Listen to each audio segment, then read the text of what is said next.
merong event na inilulunsad ang gobyerno at ito ay sa 23 at ito ay isang kick-off rally. Ayan, sabi dito, PCO invites Filipinos to join. Lahat kaya invited dito? Pati kaya sila SAS, Maharlika, pwede kaya dito? Bagong Pilipinas kick-off rally on Sunday. Ano kayong about dito? Kung mapapansin ninyo dito, nilagay nila dito yung background image noong panahon pa ng kampanya kung saan marami. Ito yung mga nabudol noon na marami na ngayon ang nagising At hindi ko lang alam kung ano yung ibig sabihin or kung ano yung nilalaman ng event na ito kasi ito yung bagong logo, bagong Pilipinas, kick-off rally at para saan ba ito? At kung ito ba ay relevant para sa mamamayang Pilipino? At ito raw ay gaganapin sa Quirino Grandstand, Manila, January 28, 6 p.m. ng gabi. Bagamat yung venue ay libre, pero hindi natin may kakaila na kailangan nating bayaran ang mga artist, no? Kasi ito ay concert Hindi natin maikakaila na yung mga kakanta, yung mga banda, mga solo artist o yung mga artist in general ay kailangan mong bayaran yan. Hindi naman po pwedeng libre yan. In other words, kailangan mong bayaran dyan yung kanilang hotel, transportation, gas, yung mga personal needs nila at kung anong mga costly na mga gastusin nila dyan. Not to mention kung ano ba yan, banda ba yan, solo ba yan, kasi kung solo, mas mura. At depende rin, kahit solo, kung sobrang popular naman yan, ay talagang mas malaki yung kanilang presyo. At syempre, hindi lang yan. Kailangan mo dyan ng mga MC, mga opening act dyan, yung mga headliner act. Ito yung tinatawag na mga entertainers o kaya sila yung mga nandyan bago pa darating yung mga main bands or artists o main na performers. Hindi naman po pwedeng libre yung mga yan.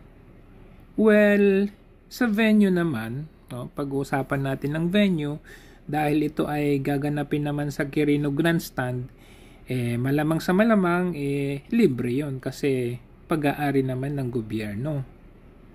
Pero, hindi mo naman po pwedeng sabihing libre yung mga ibang mga bayarin kagaya nung lights, sounds, stage, yung production team na gagawa dyan, yung mga marshals, yung mga police na iistorbohin mo dyan na magbabantay para sa order or peace and order dyan. Just to give you a bird's eye view, no, kung magkano ang gagastusin sa isang simpleng event. Ito simpleng event pa lang to nung nagpa-event kami dito sa Hong Kong, anniversary po namin at in-invite po namin si Attorney Glenn Chong. Ayan po. Siya po yung guest namin dito. Ayan po, kung makikita nyo, guest speaker namin si Attorney Glenn Chong. And makikita nyo naman, no, ito lang, yan lang yung simpleng event namin. Ayan kung makikita ninyo, ayan po nung pong sinundo si Attorney Glenn Chong, dito sa Hong Kong, sa airport hanggang dito sa event. Ayan po ako. Kami po nag-organize ng event na yan kasama yung mga iba't ibang leaders dito sa Hong Kong. Ay simple pa lang ito na event. Actually, ito po ay parang kampanya na rin, no? Kasi nandito rin naman si Mocha nung panahon na ito, no? Kita nyo itong pinakasimpleng event pa lang na ito. Si Attorney Glenn Chong pa lang ang bisita namin dito. Kumbaga, konting tao pa lang yan. Nakikita nyo itong mga tent na yan.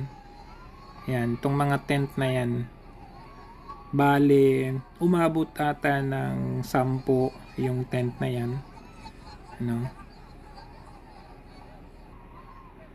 Ayan, yung mga tent na yan, itong mga tent na yan. Siyempre, kailangan namin i-provide yan, yung mga tent. Pero, itong tent na yan, ay kinuha po namin sa mga sponsors. Kumbaga, bawat isang tent, merong sponsor na, kumbaga, bayad nila sa tent. And pwede na silang tumambay dyan. At syempre, iba din yung mga sound systems. Syempre, babayaran din namin yung sound system, di ba? Hindi naman po libre yun. Yan, yung sound system namin. Ayan po, nakita nyo dyan, no? Hindi po libre yan. At yung MC naman, okay, pwede yung MC kasi tropa naman natin, so libre yon. Pwedeng ganun, pwedeng may libre, pwedeng hindi. But overall, yan, yung stage na yan, babayaran mo yan. Yung platform na yan, yung tinatayuan, yung mga ganyan, mga tent, babayaran mo yan. Ayan, kasama sila ni Attorney Glenn Chong, si Mocha yan. Oh. See? Hindi po biro yan. So para po sa kaalaman ng lahat, ang total, approximately, hindi naman eksakto, na nagastos namin dito sa event pa lang na ito, nasa 70 to 80k thousand pesos, no? 80k thousand pesos yan. Alright? So ito po ay pinagsama-sama naming effort ng mga OFWs dahil sa kagustuhan namin na tumakbo si Attorney Glenn Chong, and at the same time nandito rin si Mocha Uson na parehas nating sinuportahan. Ito po ay nung 2019 po ito. Ano po bang pinupunto natin? Ito po, meron pong post si Rowena Guanzon, sabi niya, a phrase by Roman writer, sabi niya dito, 2 things lang naman ang kailangan ng tao, no, para hindi sila maalarma or mag-revolt against the government. Bigyan mo lang sila ng bread at circuses, which is ito po yung pinaplano at ginagawa. Actually, ginawa ito nung panahon ng kanyang kung saan kaya pala ginawa at ginanap ang Trilla in Manila. Ito po yung laban nila Muhammad Ali, no, at Joe Frazier. So kaya pa ginawa ito para ma-distract daw ang taong bayan sa totoong nangyayari sa lipunan. So ang punto natin dito ay syempre yung gastos dyan, hindi naman po libre yan. Mga artist na pupunta dyan, mga pang-hotel nila, gaya ng sinabi natin, transportation, gasolina nila, pangkain nila.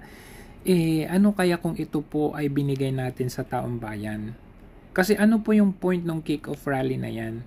Is to distract, control the masses. Syempre, mag-i-enjoy yung mga yan. Kunwari, may mga free games, races, mock, battles, gladiator. Yan po ang ginawa noong mga Romans doon sa mga tauhan nila na naghihirap. Which is, ito yung playbook na ina-apply ng gobyernong ito ngayon. Sa halip na solusyonan ang problema dito sa bayan natin or sa bansa natin, ano ang ginagawa? Dinidistract ang taong bayan. Kunwari, magdi-distribute ng free food. Kasama na yan ang maagang pangangampanya. Mag-stage ng huge concert. So, sino ba naman ang taong ayaw sa libre, diba? So, itong mga ginagawa, bibigyan ng bread or circuses o mga concert, ito po ay pansamantala lamang na kasiyahan. Pansamantala lamang na mabubusog ang taong bayan. Kaya tayo po mga taong bayan, huwag po tayong papalinlang dito sa playbook na ginagawa nila. Na ito po ay historically na ginagawa noon pa, panahon ng mga Romans, at ginawa rin ito ng kanyang tatay. Kung maaari lamang ho, nakikiusap po tayo sa taong bayan, wag na po kayong sumali dyan, wag po kayong magpapalinlang, wag na po tayong pumunta dyan dahil yan po ay isang malinaw na panlilinlang sa taong bayan.